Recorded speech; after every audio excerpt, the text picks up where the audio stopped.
একটা চ্যাপ্টারের in depth analysis বলতে আমরা আসলে কি বুঝি? আচ্ছা, একটা চ্যাপ্টারকে তুমি নরমালি শেষ করতে পারো, চ্যাপ্টারের মধ্যে যা যা লেখা আছে সেগুলো তুমি পড়লা, নোট করলা, ম্যাথ সলভ করলা এবং ইউ আর ডান, ওই চ্যাপ্টার তোমার শেষ। বাট ইন ডেপথ অ্যানালাইসিস বলতে বুঝি আমরা সেটা হচ্ছে বারবার এই প্রশ্নটা করা, প্রশ্নটা হচ্ছে কেন, এই প্রশ্নটা করা। তাহলে তুমি আসলে একটা চ্যাপ্টারের ইন ডেপথ অ্যানালাইসিস করতে পারবা। ধরো তোমাকে একজন কেউ একজন ভেক্টর পড়াচ্ছে, ভেক্টর পড়ানোর সময় সে বলল যে আহ, যখন আমরা নদী পার হব তখন সর্বনিম্ন সময় আর সর্বনিম্ন দূরত্ব দুটো জিনিস এক না, দুটো জিনিস আলাদা। অর্থাৎ তুমি যখন সর্বনিম্ন সময় যাবা তুমি সর্বনিম্ন দূরত্বে যাবা না, যখন তুমি সর্বনিম্ন দূরত্বে যাবা তখন তুমি সর্বনিম্ন সময় যাবা না। তো তুমি প্রশ্ন করবা কেন, দেন সে এটার ব্যাখ্যাটা দিল, বা তুমি সেই ব্যাখ্যাটা বইয়ে পাবা, ইউটিউবে পাবা, আমাদের বিভিন্ন টিচারদের ক্লাস করলে পাবা।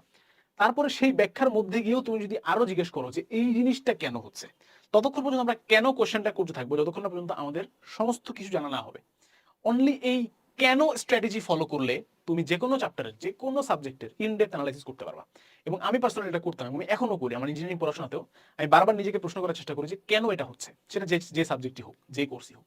যত বেশি কেনর উত্তর জানবা, কি এর থেকে কি হচ্ছে তোমাকে অ্যান্সার দেয়, বাট কেন তোমাকে অনুধাবন করতে শেখায়। সো যত বেশি তুমি কেন কোশ্চেন করবা নিজেকে, তত বেশি তুমি অ্যাকচুয়ালি ইন ডেপথ অ্যানালাইসিস করতে পারবা।